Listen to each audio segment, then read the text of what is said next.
Nahele stood at the edge of the high mesa, her small hands clutching the rough edges of a faded blanket. The wind whipped her dark hair across her face, and the sun beat down on the rocky earth. She squinted toward the horizon, searching for a sight she had not seen in many years. Her tribe. The memory of them was like a warm glow inside her chest. She remembered their laughter, the rhythm of the drums, the way the elders would tell stories beneath the stars, and the soft, gentle songs that drifted across the campfires. But all of it had vanished one day, leaving her alone in the wide, empty landscape. Nahele was only a child when it happened. She had been playing near the river with the other children when suddenly a shadow fell over the camp. She remembered the fear, the confusion, and the chaos. Adults ran in every direction, calling names, shouting, and trying to protect the young ones. Then, before she could even understand what was happening, the camp was empty. The people she loved, the voices that had shaped her earliest memories, disappeared without a trace. She waited, calling their names into the wind, hoping that they would answer, but only silence returned. The first months were the hardest. Nahele was too young to know how to survive on her own, but somehow instinct guided her.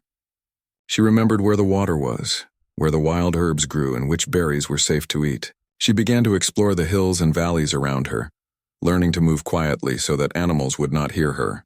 She made small shelters with sticks and stones, and every night she would lie down beneath the stars and whisper stories to herself, pretending that her tribe was still there. Listening, as the seasons passed, Nahele grew stronger. She learned to hunt small animals, setting traps and moving with patience that only solitude could teach. The wild rabbits, the deer, and the birds became her companions. She spoke to them as she had once spoken to the children of her tribe, giving each a name and imagining they answered back. Still, every day she looked to the horizon, her heart aching for the faces she might never see again. Occasionally, villagers from nearby settlements would catch glimpses of her. Some brought food or offered shelter, but Nahele refused. She had learned not to trust easily. The world beyond the hills was large and unfamiliar, and though she had survived in the wild, she could not forget the family she had lost. She thought that accepting help might mean letting go of them, and she was not ready to do that. She was determined to wait, to hope, and to believe that one day her people would return. Days turned into months, and months turned into years. The young girl became a young woman, her body lean and strong from climbing rocky cliffs and running through the open fields. Her eyes, once wide with fear and confusion, now held the quiet determination of someone who had learned to survive against all odds. She carried memories as both a burden and a treasure. At night, when the wind whispered through the rocks, she would close her eyes and imagine the tribe returning, the drums and songs filling the air once more. Despite the hardships, Nahele never lost her sense of hope. She collected small treasures along her journey, shiny stones, feathers, and beads that reminded her of her people. She made patterns in the sand, drew pictures of the campfires, and practiced the songs she remembered. In her mind, she was never truly alone, for the memories of her tribe were always with her, guiding her steps and keeping her spirit alive. One afternoon, as she tracked a rabbit through a narrow canyon, she noticed a cloud of dust in the distance. Curious and cautious, she climbed to a high rock to see better. A man was riding a horse, moving steadily along a worn trail. He was tall and broad-shouldered, with a wide hat that shaded his face. His eyes scanned the hills carefully, and his movements were calm but confident. Nahele had never seen anyone like him. Most people who came near the hills were too loud or careless. This man moved differently. She hid behind a boulder and watched as he passed. Something about him made her heart beat faster. Not fear, but a strange mix of curiosity and cautious hope. Over the next several days, the man returned, sometimes following different trails, sometimes stopping to rest near the river. Nahele watched from a distance, studying his behavior. He seemed to be mapping the land or tracking something, yet he did not seem to be hunting her. Slowly, she began to recognize that he was not a threat. Finally, one morning, he approached a little closer. Nahele held her breath, ready to flee, but instead of calling out or pointing a weapon, he spoke softly, offering food from his bag. "Hello there," he said, his voice calm and gentle. "I mean no harm. I'm just passing through." Nahele hesitated. She wanted to speak, to ask him if he had seen her people, if he knew where they had gone, but her lips were dry, and her voice had not been heard in so many years that it trembled when she tried to use it. The man did not force her. He simply sat a few feet away and waited, calmly eating his own meal. There was patience in his eyes, a quiet understanding that spoke to her in a way that words could not. Over the next several weeks, he returned regularly. He would bring small gifts, dried meat, fresh water, sometimes a piece of cloth to help repair her shelter.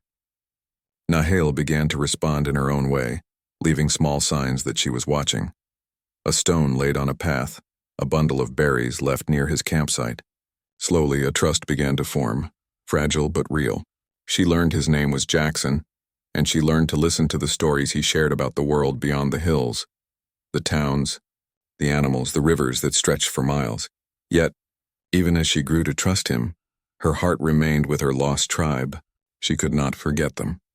She could not forget the laughter, the songs, the warmth of their presence. Every evening she would sit near the fire she had made and whisper their names, imagining them returning. Jackson never tried to replace them. He never asked her to forget.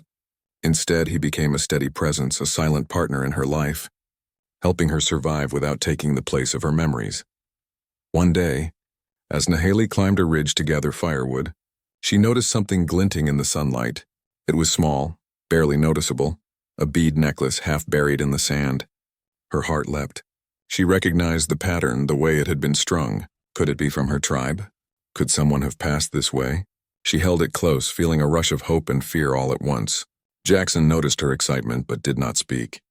He only waited, allowing her to process the discovery in her own time. That night, Nahale could not sleep. She sat by the fire, holding the beads, tracing each one with her fingers. Memories flooded her, the games she had played, the songs, the way the elders would smile at her. She realized that even if the tribe had moved on, even if they had been scattered across the land, pieces of them remained, waiting to be found, and perhaps with Jackson's help, she might finally discover what had happened to the people she loved so dearly. As the wind carried the scent of the river through the canyon, Nahale made a quiet promise to herself. She would not give up. She would wait no longer in silence. She would follow the trail, piece together the past, and honor the memory of her tribe wherever it led. And for the first time in years, she felt a spark of something new, hope that tomorrow might bring answers and that life, even after loss, could hold unexpected turns. For Nahale, the waiting was over. A new journey had begun. Nahale held the small bead necklace tightly in her hands, feeling the weight of memory and hope together. The sun was setting behind the distant hills, casting long shadows across the canyon. She knew the path ahead would not be easy, but for the first time in years she felt ready to take the journey. Jackson, who had been silently watching her, nodded. He did not speak because words were not needed. His presence alone gave her courage, and she knew he would follow her wherever the trail led. The next morning, Nahale packed her small belongings.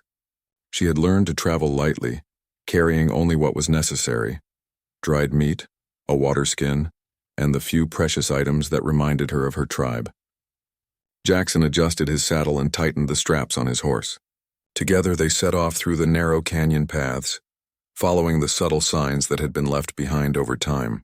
Broken branches, faint footprints, and small discarded items guided them. Every step was careful, deliberate, and filled with hope. At first, the trail seemed to lead to nothing. Days passed, and the hills and rivers stretched endlessly before them. They found old campsites abandoned long ago, with ashes still clinging to rocks and faint carvings etched into trees. Nahale would kneel beside each site, her fingers brushing over the remnants, imagining her tribe sitting there laughing and talking around the fire. Jackson never rushed her. He understood that this journey was as much about finding answers as it was about healing the heart that had waited too long. One afternoon, a sudden storm hit. Dark clouds rolled across the sky, and rain poured down in heavy sheets. The river they had been following began to swell, and the rocky paths turned slippery and dangerous. Nahale and Jackson found shelter under a rocky overhang. The sound of the rain pounding against the stones was loud, almost deafening, but it did not scare them. They huddled together for warmth, sharing stories and memories by the light of a small fire Jackson managed to keep alive. During the storm, Nahale thought about her life alone in the hills. She remembered the long nights of fear, the hunger she had endured, and the loneliness that sometimes pressed down on her like a heavy stone. Yet she also remembered the skills she had gained, the strength she had built, and the courage that had kept her alive. The journey had been difficult, but it had also prepared her for this very moment, following a trail that might lead to her lost tribe. The rain eventually stopped, leaving the hills glistening and the air fresh with the scent of earth and wildflowers. Nahale and Jackson continued their journey, moving carefully along the riverbank. Along the way, they found signs of recent travelers, footprints in soft mud, scraps of cloth, and remnants of fire. Each clue made Nahale's heart race. The tribe might not be far. Perhaps after all these years she was close to finding them. They arrived at a small clearing where an old oak tree stood alone.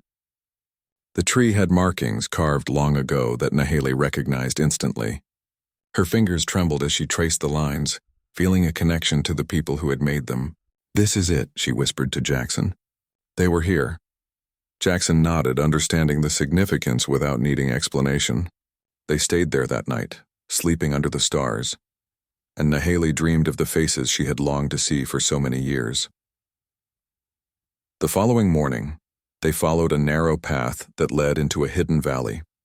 It was quiet, almost untouched by time. And then in the distance, Nahale saw movement, figures walking slowly among the trees. Her heart leapt. Could it be? Could her tribe still be here, or at least some of them?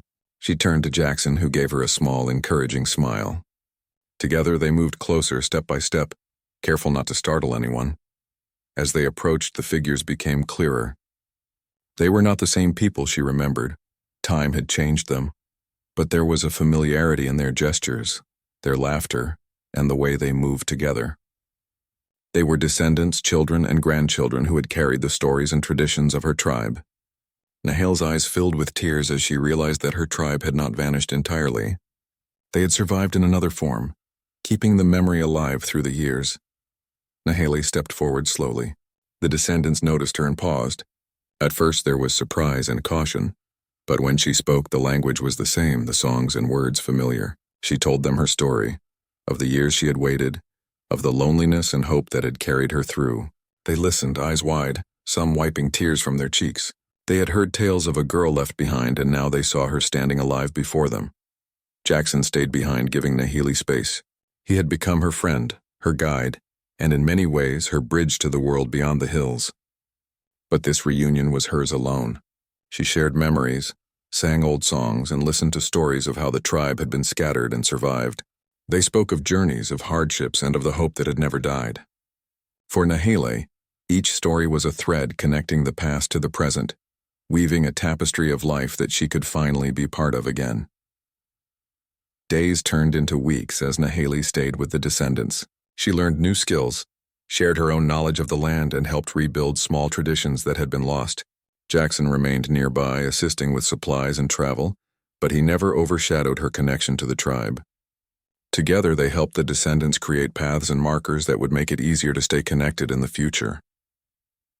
One evening, as the sun dipped below the horizon, Nahale sat by a small fire with Jackson.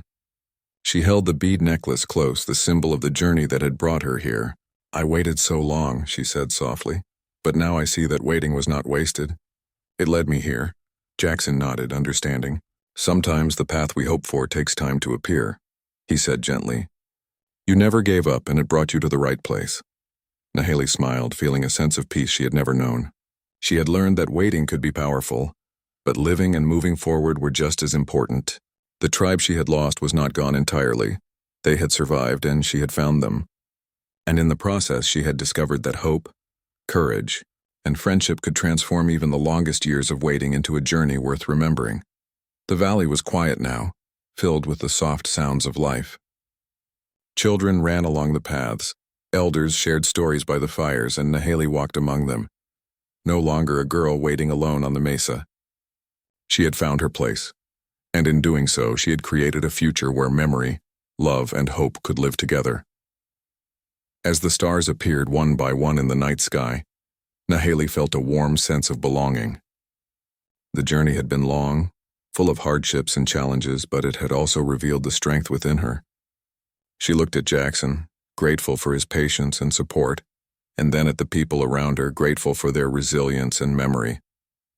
For the first time, she felt complete, not because the past had returned, but because she had finally found her way forward. Nahali had waited for years for her tribe who never returned in the way she had imagined. But with courage, patience, and the unexpected help of a kind-hearted cowboy, she discovered that life had a way of giving back what had been lost, though perhaps in a new and unexpected form. She learned that hope, when combined with action, could lead to miracles, and that sometimes the journey itself was just as meaningful as the destination.